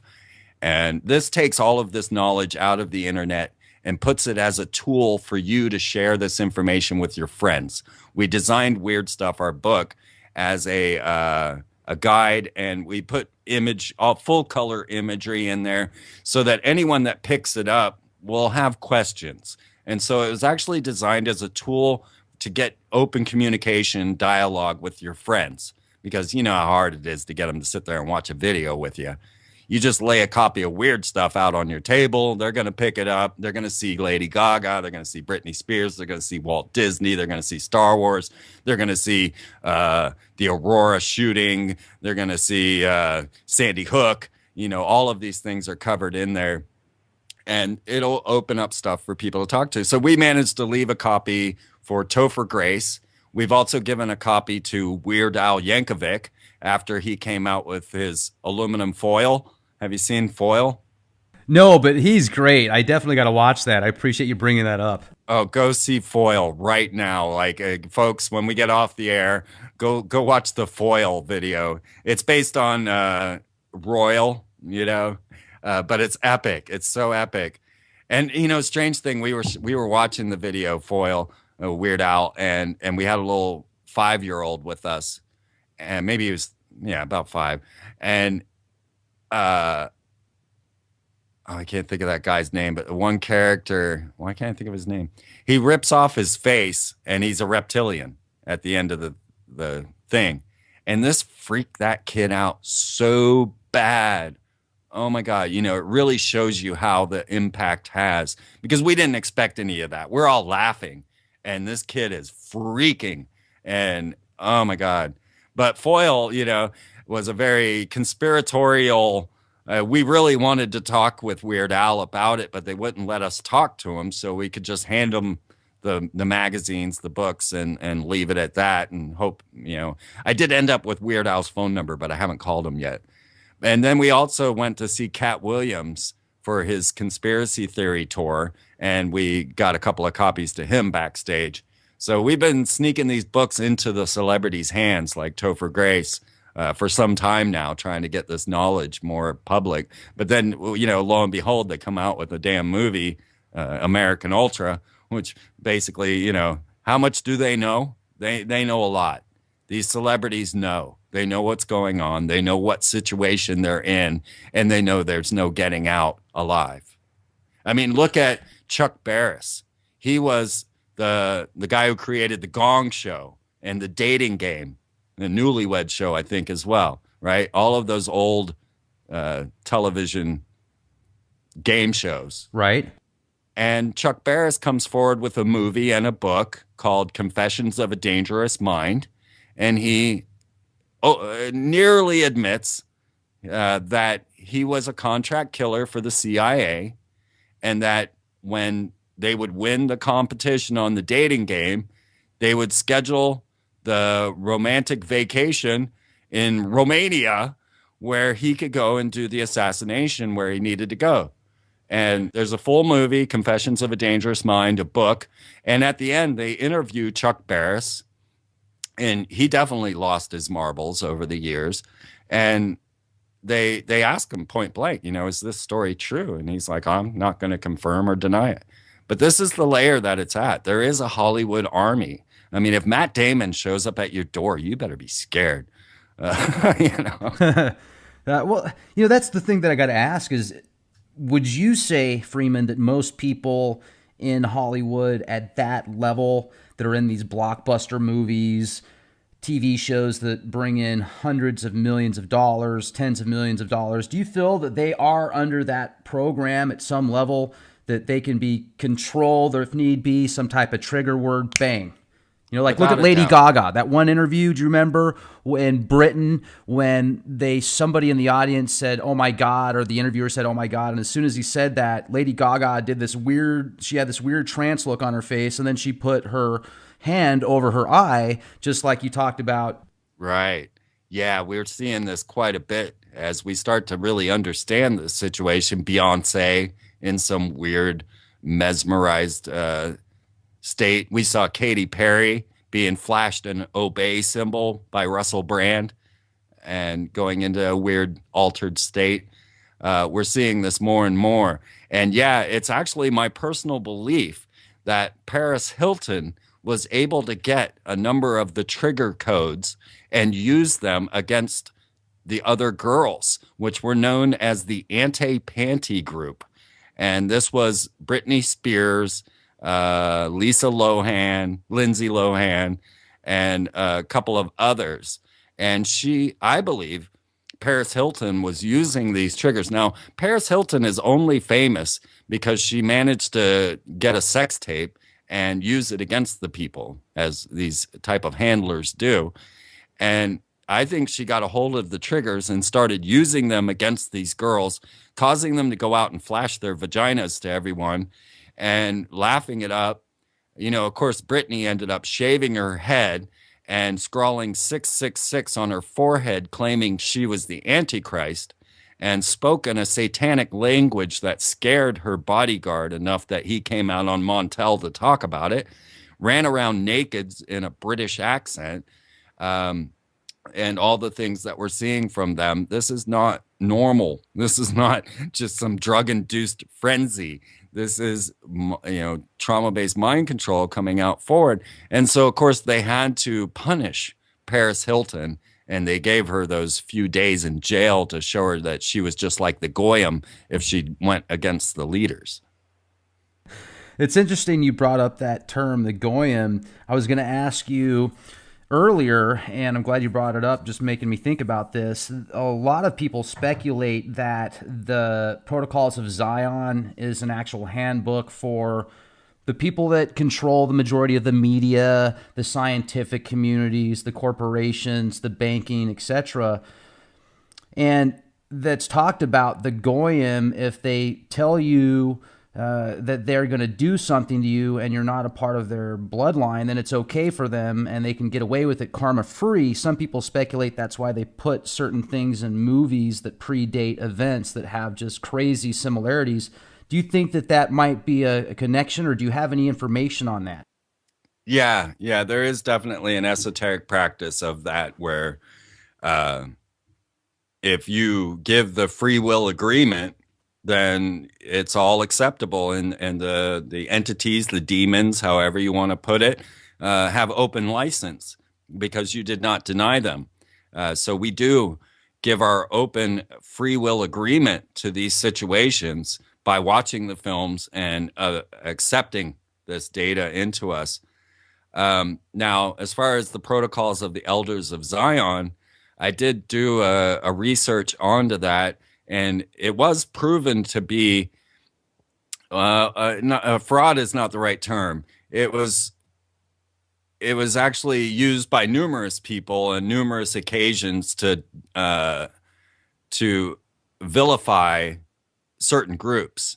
And as far as I can tell, it is originally based off of Machiavelli's The Prince, and was basically, you could set the prince down side by side. Well, there was another book called the Dialogues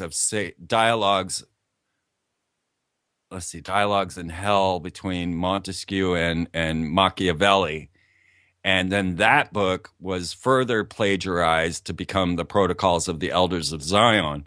But so it goes back to Machiavelli and the Prince and the ideas of empire, which of course we're getting a lot of Star Wars into that situation. So yeah. I mean, definitely this whole thing hinges on us giving our free will agreement to the situation. Now, do you ever get followed around by very peculiar vehicles, Suburbans with tinted black windows, or you have strange stuff happen to you, Freeman? You would think I would, wouldn't you? And all the things that I do and how much wandering I've done and how many people's couches I've slept on. 2012, we took a school bus around the entire United States in a sacred spiral, following the same path as the merry pranksters of the 60s without even realizing it. And we took a school bus around the entire United States and just stayed with fans of the show. You would think there would be plenty of opportunity for them to send some fear my way, but this has never happened. And I hear now that Art Bell just quit the air again because somebody is shooting at him. None of this has ever happened to me. I've never been placed in a position where I felt like I was in danger. And even all of my friendship agenda, where I go around and just stay at random strangers' houses for years, has not brought any sort of thing like that. One curious note, one time the bus broke down and I turned around and there was a man standing right behind me. And he's like, "Hey, I can fix that." I didn't even know what was wrong with the bus yet. And he took one look and said, "Oh yeah, here, we can fix this. No problem. I got a friend that can do all this." So there was like this mysterious helper. Well, so we start traveling and he takes me into town to get the parts that we need to repair the school bus. And he tells me he's an ex-NSA agent and that he was working in China, I think, and that he had won the lottery. And he was showing us his numerous houses along the way. That was kind of a mysterious one. And another time, I had a Chinese refugee fall into my lap and get stuck with me by losing his passport. And so I had this estranged Chinese refugee living with me for a time. Turns out he was working for Chinese intelligence. He told us about it. He was quite crazy, but at the same time, you couldn't ignore his stories or what he was telling us. And he was actually there to infiltrate college students in China, well, more especially Kazakhstan. And he ends up locked in my place for a number of months until he mysteriously finds his passport right where he left it in the first place. And that was pretty bizarre. Weird. Yeah, the Chinese government checking you out, huh? They're dropping Yeah. off. He's like the famous Freeman. Talk about W. I love that guy, man. He cracked me up. That's But awesome. he was the Chinese Borat. Oh yeah, yeah. Well, at least he was exciting, right? At least he had a good sense of, or a very peculiar sense of humor, interesting sense of Yeah. humor, Well, nonetheless. just to throw this out there, I have another video known as New World Capitals, and that deals with the new pre-planned cities that are being built in esoteric fashion. And Kazakhstan, which was used in Borat, and when they say that they're in Kazakhstan, and they show him with a bunch of goat herders and a sexy prostitute, right? Right. Well, Kazakhstan is the most modern country in the world, and it is where all of the rockets launched to the International Space Station from the Russian Cosmodrome. It houses the most sophisticated pre-planned city ever crafted, known as Astana. And if you look at Astana from a satellite view, you will find that it is actually a seal of Solomon to incarnate demons. Solomon was one of the greatest magicians listed in the magical practices. He had 72 seals that were used to build the temple by controlling demons. And these sigils are now the street plans for these new cities. And Astana is one of them. Now, the word Astana in Kazakhstan means threshold, therefore doorway. And you have to walk through a glass pyramid in order to enter the city, and this is known as the Pyramid of Peace, and this is where the world religion gathers. And then once you get through that, you come to the two pillars of Atlantis, or the two pillars of Solomon's Temple, or, there's constantly this two pillars of Freemasons. And then in the middle of that is a giant buckyball, a geodesic ball on a spire, standing way high above the city. And you go up inside of that, and there's this golden triangle with the handprint of the architect in it. And you look at it, and it's very much exactly the thing that you see them turn the pyramids on in Total Recall. Again, Schwarzenegger. In Total Recall, that movie was just awesome. I remember watching it as a kid. It just blew my mind. And I've always had this real weird connection with Mars. And I think there's some pretty fascinating stuff out there. That's a whole other subject. But the pyramid that he goes into at the end and pushes that button, it's that Martian handprint. And then all of a sudden it creates an atmosphere and everybody can breathe air and everything's good.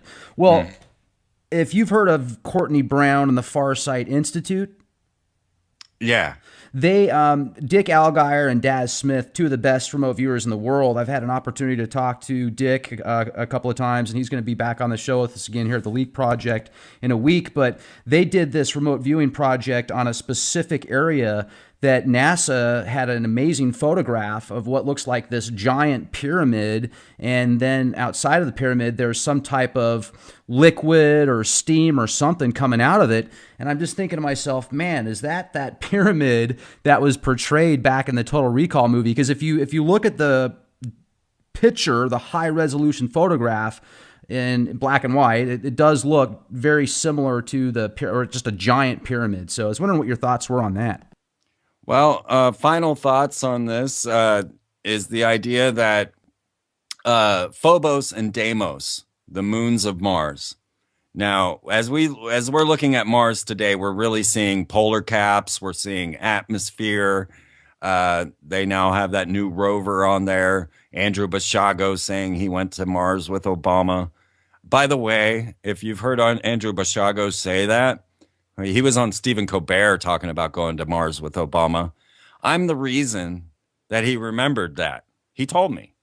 I actually have a document from Andrew Basiago saying that I will be the extraterrestrial ambassador when he's president this year.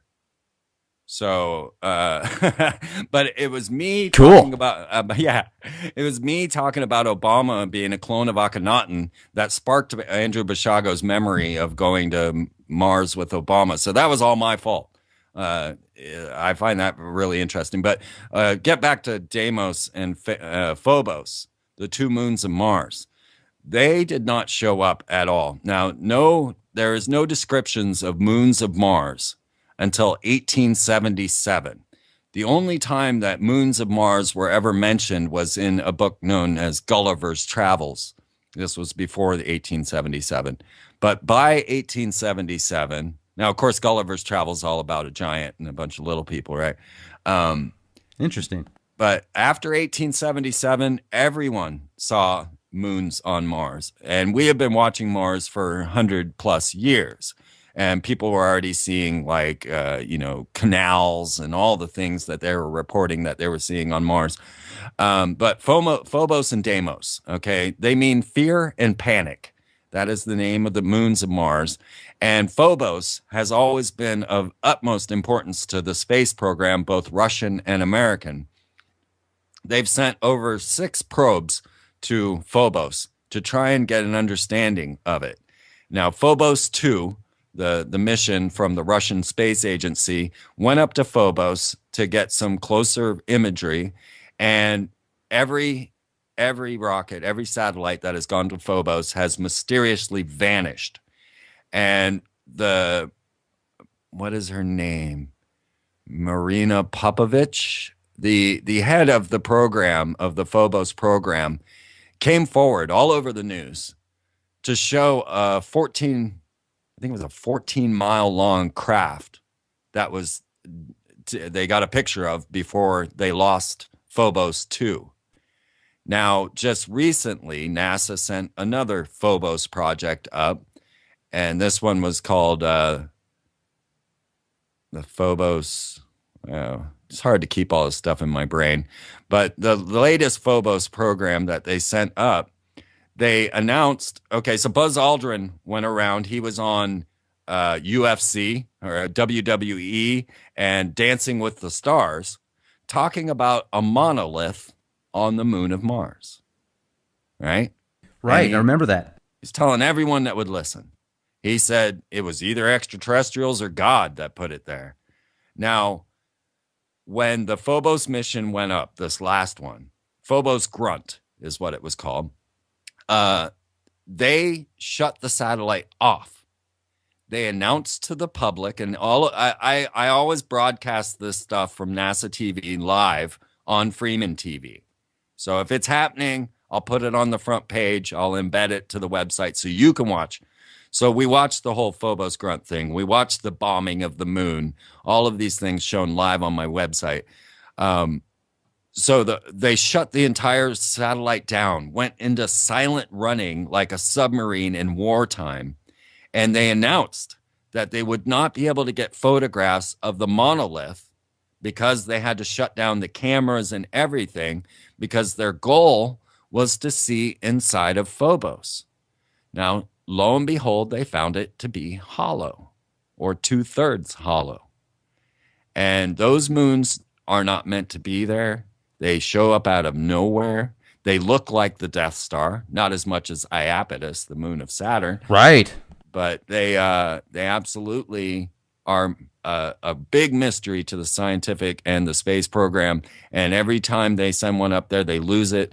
This one managed to get the photographs, the data they needed, only by going into silent running. And then, of course, we never got to see the monolith on Phobos, which NASA proudly announced. The Star Wars trilogy, and you look at the Death Star, George Lucas, when he put that together, if he had that knowledge, like just embedded in his DNA, or if... Yeah, there's definitely stuff that Lucas encoded in there. The concept of the Jedi that actually goes back to the serpent people of Egypt, the Jedi, which also relates into magic. But, the Egyptians, they said that they came from fish people and serpent people. And they're known as the eight, the Ogdoad, right? Whereas you have the 9, which was the group that they were channeling with Uri Geller, the Ennead, and then the Ogdoad are these 8 beings that are serpent and fish beings. And this comes up constantly in my research. The amount of serpent, and it used to be the backdrop of my website that you could see the serpent people and the fish people. And I've covered this pretty deeply. I was the guy who was uncovering the merfolk, the fish people, when David Icke was uncovering the reptilians. But my merfolk research didn't receive quite as much attention. But, you know, there's far more history on the merfolk than there are on the reptilians. And you find these combinations from Alpha Draconis and Sirius. And of course, then you find all the connections to the secret societies and the ancient civilizations that venerated Alpha Draconis and most especially Sirius. And you'll, of course, now know why Sirius is so prominent in all of the corporate productions. But yeah, definitely. Without a doubt, this stuff all plays out. It is historically accurate. And anyone that wants to dig into it can. You know, what happens is they rely on the incredulous nature of us and realize that we'll make up our own answers, or we'll just say, oh, that's ridiculous, and we won't look any further. And when I speak, all I give you is straightforward data. All I do is tell you exactly what everything I have said to you tonight has been a national or international headline. There's nothing here I've said that is off the charts or any way, shape, or form. It's just that you're not aware of it. And so then you're going to listen to me and go, well, this guy's just crazy. You're never going to go Google that they sent a Doritos commercial to Ursa Major using iSCAT, where the Norway spiral occurred, or that they sent The Day the Earth Stood Still to Alpha Centauri. That's insane. That is absolutely insane. Yeah, what a movie, right? You're going to send a movie to the closest inhabited star system to our own, Alpha Centauri. According to all research, it's inhabited, and it's going to be The Day the Earth Stood Still with Keanu Reeves saying that humanity is so horrible that we should just be eradicated by nanotechnology. Just send a big robot none of us can remember, Klaatu Varata Niktu, and destroy the planet. That's the movie you want to send to distant stars. And guess when it arrived in Alpha Centauri? December 21st, 2012. Jeez. It was simulcast from here in 2008. It took 4 years for it to reach Alpha Centauri. They were watching it December 21st, 2012. All right. That's the planet we live on. Nothing I'm saying is crazy. What is crazy is this stuff can be researched and the documents are out there, and a lot of people, first of all, won't even care enough to look at the information. And if they do, they're going to say, well, it's a conspiracy. It's on the internet. You can write anything on the internet, even if they're white papers, just anything that you can justify. .gov. Yeah. It's mind-blowing. But man, I got to tell you, really appreciate you coming on with this, Freeman. I wish that I could talk to you for another 24 hours, but just got so much information out there. I really appreciate your energy and what you bring to the table. Before we close out, is there some information or anything you'd like to share with our listeners? And also, please give us your website and your YouTube channel again for those that want to research you further. Yeah, absolutely. Friendship is the key. They want us all isolated and separated. So get out there and talk to people. Don't be shy. This is your only chance on planet Earth. So don't mess it up. Get out there, talk to people, share information. Don't care if they're going to think you're crazy, or just become friends with people, because we're all going to need each other very soon. So that's one key mark I want to say. Realize that the universe is working in your favor if you follow the path of synchronicity and allow it. Don't overthink yourself into this puzzle. And if you want to know more and more, get over to freemantv.com. 10 years, I've put something new on that website every week. So 10 years of data there. I have an entire list of space war news that outlines all of this stuff. I have numerous edited, well-produced videos, plus all the interviews, plus all the links and exclusive articles, all the lectures. I have not stopped. I have not had a day off in 10 years. I'm really kind of looking forward to taking a vacation here at some time. But get over to freemantv.com. Check everything out. Click everything because I put everything there. And so it's all safe. And just let it go. Just go wild because there's so much data there, so much knowledge and just amazing information. And get weird stuff. Operation Culture Creation, and start sharing that with your friends. You pick up these books, I guarantee you, I promise you, it will open a dialogue to so many of these topics. This book is on the ground floor. It was designed and written for people that know nothing. And it was also designed to be visually capturing so that your friends can't help but pick it up.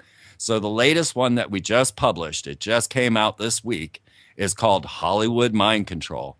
So just check out weird stuff. Make sure to buy it from freemantv.com and not Amazon because Amazon takes all our money. We put it on there because, well, you have to. But, if you buy it from us, more of the profits go to us. Otherwise, we get jack. Okay. So get over to freemantv.com. Just check it out. Really appreciate it, Freeman. This has been great. Really hope you'll come back on again with us sometime. Yeah, I look forward to it. There's plenty more. Awesome. A very special thank you to our guest tonight. For all of you that had the opportunity to be here with us, if you enjoyed the show, follow us on YouTube, youtube.com/clandestine Time Lord, for the most recent interviews, videos, and podcasts. Or you can check us out on the World Wide Web, www.leakproject.com. Would you like to be a guest on our show? Do you have information that the world needs to see and hear? Send us an email, guestbookings@leakproject.com. Thank you, everybody. This is Rex Bear with Leak Project. Stay safe and be the change you want to see. Good night.